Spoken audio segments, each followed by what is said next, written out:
रुद्राक्ष भी अगर आप लेकर आ रहे हो, उसको संभाल कर रखो। बन सके पानी का प्रयोग, अगर बीमार हो तो पानी का प्रयोग करो, ना हो तो बच्चों के गले में डाल दो, बड़ों के गले में डाल दो। लाल धागे में उस रुद्राक्ष को पहनना प्रारंभ करो। जैसे हो, कोई कहे कि हम हॉस्पिटल चले जाते हैं, कोई कहे हम मरे में चले जाते हैं, कोई कहे हम इसमें चले जाते हैं, तो क्या रुद्राक्ष बदलना पड़ेगा? कुछ नहीं करना है। वो तुम्हारा पिता है और तुम उसकी औलाद हो। छोटा सा बच्चा गोदी में गंदगी कर देता है तो क्या मां 25 बार नहाती है? इतनी माताएं बैठी हैं। छोटा सा बच्चा आपकी गोद में गंदगी कर देता है तो आप नहाते हो क्या? 25 बार नहाते हो क्या? बच्चे की गंदगी साफ करते हो तो 25 बार नहाते हो क्या? नहीं। माता पिता को बच्चे की गंदगी साफ करने के छुआछूत नहीं लगता, और मेरे महादेव को जो शमशान में रहने वाला है, उसकी औलाद तुम हो, तुमसे वो छुआछूत नहीं करता। बस तुम्हारे गले में रुद्राक्ष होना चाहिए। तुम्हारे गले में रुद्राक्ष हो, लाल धागे में डला हो, भगवत भजन के लिए। अंत समय में कहीं विपदा की घड़ी आए, कहीं दुख की घड़ी आए, जब कष्ट की घड़ी आए और तुम्हारे पास अगर रुद्राक्ष है, उसको केवल हाथ में पकड़ना और दिल से इस हाथ को हृदय से टच करना। श्री शिवाय नमस्तुभ्यम। कहीं कितने भी जंगल में खड़े हो, उसको याद करना, मेरा महादेव तुम्हारे पास में खड़ा मिलेगा। वो शिव है, ओघड़ी है, वो साधारण नहीं, वो शिव है। जब हम लाल धागे में रुद्राक्ष को पहनते हैं, कई लोग कहते हैं गुरुजी रुद्राक्ष पहनो तो गुरु मंत्र लेना पड़ता है, गुरु दीक्षा लेना पड़ती है। हम कहते हैं तुम्हें रुद्राक्ष मिल जाए और तुमने गले में पहन लिया तो श्री शिवाय नमस्तुभ्यम बोल के भी पहन लिया तो समझ लेना शंकर जी ने गुरु मंत्र दे दिया और शिव ने स्वीकार कर दिया। जाओ गुरु की शरणागति में, मना नहीं है। गुरु के पास जाओ, उसके पास बैठो, नमन करो, उनसे गुरु दीक्षा का भाव लीजिए, अपना सामर्थ्यता के अनुसार गुरु को कुछ दीजिए। जीवन शरीर दिया है, जब तक बन सके तब तक गुरु। रुद्राक्ष 3 चीजें प्रदान कर रहा है। एक, उत्तम स्वास्थ्य।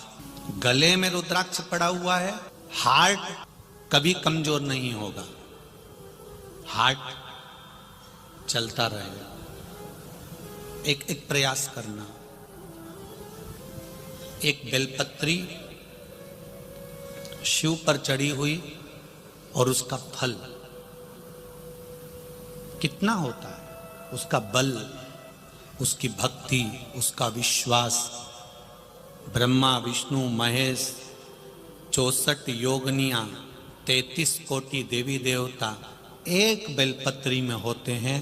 और वह बेलपत्री हम हमारे साथ में क्यों रखते हैं? उत्तम फल के लिए, उत्तम सुख के लिए। कपड़े सिलने वाला दर्जी कोई बैठा हो तो उससे पूछना कि वो शर्ट में जेब हमेशा उल्टी साइड क्यों लगाता? बाईं ओर, लेफ्ट में।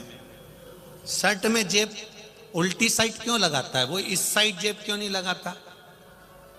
वो हमेशा लगाएगा तो लेफ्ट हैंड में ही लगाएगा, क्योंकि दर्जी को मालूम है कि दिल यहीं पर है,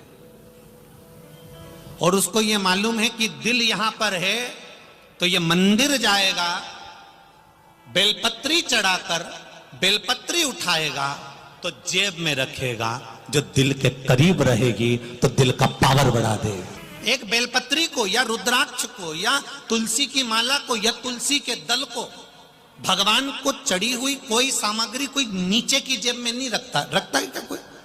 भगवान को चढ़ा हुआ कोई प्रसाद कोई नीचे की जेब में। ये मेरे भाई लोग जीन्स में मोबाइल रख लेंगे, चाबी रख लेंगे, पर भगवान की बेलपत्री को, भगवान के प्रसाद को, भगवान का सामान को नीचे नहीं रखेंगे, नीचे की जेब में नहीं रखेंगे, वो जेब में ऊपर ही रखेंगे।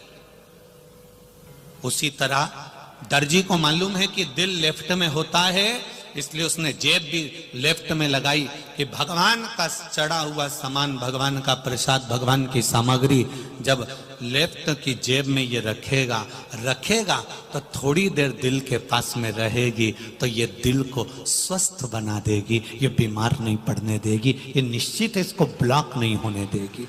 ये बेलपत्र का सुख है।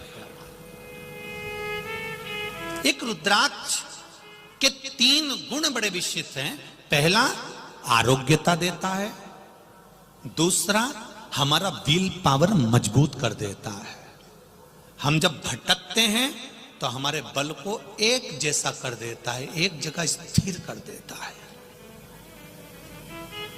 जब आप कोई निर्णय नहीं ले पा रहे हो, 4-5 निर्णय में से एक निर्णय लेना है, तो रुद्राक्ष का जल शिव जी को चढ़ाकर थोड़ी देर पीकर श्री शिवाय नमस्तुभ्यम का जाप करना प्रारंभ करो। पंचाक्षर मंत्र नमः शिवाय बोलो, षडाक्षर मंत्र ओम नमः शिवाय बोलो, या जो मंत्र आप जपते हो, रामकृष्ण जो जपते हो उसका स्मरण करो। थोड़ी देर में आपका मन स्थिर हो जाएगा और एक जगह का निर्णय पूरा करा देगा। रुद्राक्ष हमें स्थिरता प्रदान करता है, आरोग्य दे रहा है, स्थिरता दे रहा है, और रुद्राक्ष हमको विल पावर दे रहा है, बल दे रहा है, सुख दे रहा है। वो भटकने नहीं देगा आपको, सुख की ओर लेकर जाएगा। बस रुद्राक्ष की कोई कीमत नहीं होती। शंकर भगवान के नेत्र अश्रु से प्रकट हुआ है, शिव ने निशुल्क दिया है, उसकी कोई कीमत नहीं। शंकर भगवान पे चढ़ी हुई बेलपत्र की कोई कीमत नहीं लेता, फ्री उठाओ ले जाओ। शिव जी पे चढ़े हुए जल की कोई कीमत नहीं लेता, आप चढ़ा हुआ जल लेकर आचमन कर सकते हो। बाकी के देवी देवताओं पर जो भी चढ़ता है वो कीमत वाला होता है। पीताम्बर चढ़ा 5-1 हजार का जाएगा, 500 का जाएगा, 2000 का जाएगा। 56 भोग लगाए वो भी पैसे किया जाएंगे, सामग्री लाए वो भी पैसे किया जाएगी। पर शिव महापुराण की कथा कहती है शंकर पर चढ़ने वाली वस्तु शंकर भगवान ने पहले ही पृथ्वी को दे दी थी, प्रकृति को दे दी थी। फ्री जल फ्री में मेरे भगवान ने दिया, बेलपत्री का पेड़ मेरे भगवान ने फ्री दिया, भगवान को दुर्वा चढ़ाते हो वो भी भगवान ने फ्री दी, पुष्प चढ़ाते हो वो भी भगवान ने फ्री दिया।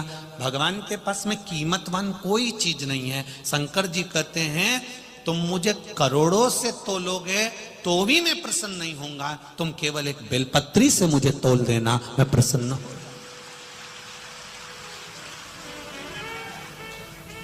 संपदा से परमात्मा कभी प्रसन्न नहीं होगा, संपदा से भगवान कभी प्रसन्न नहीं होता।